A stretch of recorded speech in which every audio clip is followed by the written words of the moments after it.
മട്ടയരി വെച്ച് നമുക്ക് അടിപൊളി ഒരു 4 മണി പലഹാരം റെഡിയാക്കിയാലോ. അതിനായി കഴുകി വൃത്തിയാക്കിയ 1.5 ഗ്ലാസ് മട്ടയരിയാണ് ഞാൻ എടുത്തേക്കുന്നത്. അത് പാനിലേക്കിട്ട് നന്നായി ചൂടാക്കി ഒന്ന് പൊട്ടി വരുമ്പോൾ അത് മാറ്റി വയ്ക്കാം. ഇനി അതേ പാനിലേക്ക് 2-3 ടേബിൾ സ്പൂൺ നെയ്യ് ഒഴിച്ച് നമുക്ക് അണ്ടിപ്പരിപ്പ് മുന്തിരിങ്ങ ഒന്ന് വറുത്ത് കോരി മാറ്റാം. അതേ പാനിലേക്ക് നമുക്ക് 1/2 കപ്പ് തേങ്ങ തിരുവിയത് ചേർത്ത് നന്നായി ഇളക്കി കൊടുക്കാം. അതിൻ്റെ നിറം ഒന്ന് മാറി വരുമ്പോഴേക്കും നമുക്ക് 1/2 കപ്പ് ശർക്കര പൊടിച്ചതും 2 ഏലക്ക പൊടിച്ചതും കൂടെ ചേർത്ത് നന്നായി ഒന്ന് വരട്ടിയെടുക്കാം.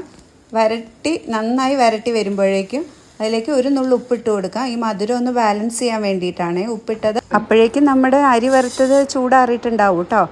അതും പിന്നെ നമ്മുടെ തേങ്ങയും ശർക്കരയും കൂടെ വരട്ടിയത് ചൂടാറിയിട്ട് മിക്സിയിലിട്ട് കൊടുക്കാം. പിന്നെ നമ്മുടെ കാഷ്യൂനട്ട് വറുത്ത് വെച്ചിട്ടില്ലേ, അതുകൂടെ ഇട്ട് കൊടുത്ത് നന്നായിട്ട് പൊടിച്ചെടുക്കാം കേട്ടോ. ഇനി പൊടിച്ചെടുത്തിട്ട് നമുക്ക് 2 ടേബിൾ സ്പൂൺ നെയ്യ് കൂടെ ഒഴിച്ച് നന്നായി ഇളക്കിയെടുക്കാം. നമ്മൾ വറുത്ത് വെച്ചിരുന്ന മുന്തിരിയും കൂടെ തൂകിയിട്ട് കഴിയുമ്പോഴത്തേക്കും എന്തായി, നമ്മുടെ അരി വറുത്ത പൊടി റെഡിയായി. ഇനി ചെറുപഴവും കൂട്ടിക്കുഴച്ച് കഴിക്കാൻ എന്താ ടേസ്റ്റ് എന്നറിയാവോ. ഇത് നിങ്ങൾക്ക് വേണമെങ്കിൽ ഉണ്ടയായിട്ട് ഉരുട്ടിയെടുക്കാം കേട്ടോ. അപ്പോൾ എല്ലാവരും ഒന്ന് ട്രൈ ചെയ്തിട്ട് കമൻസ് പറയൂ. അപ്പോൾ ഓക്കെ, ബൈ.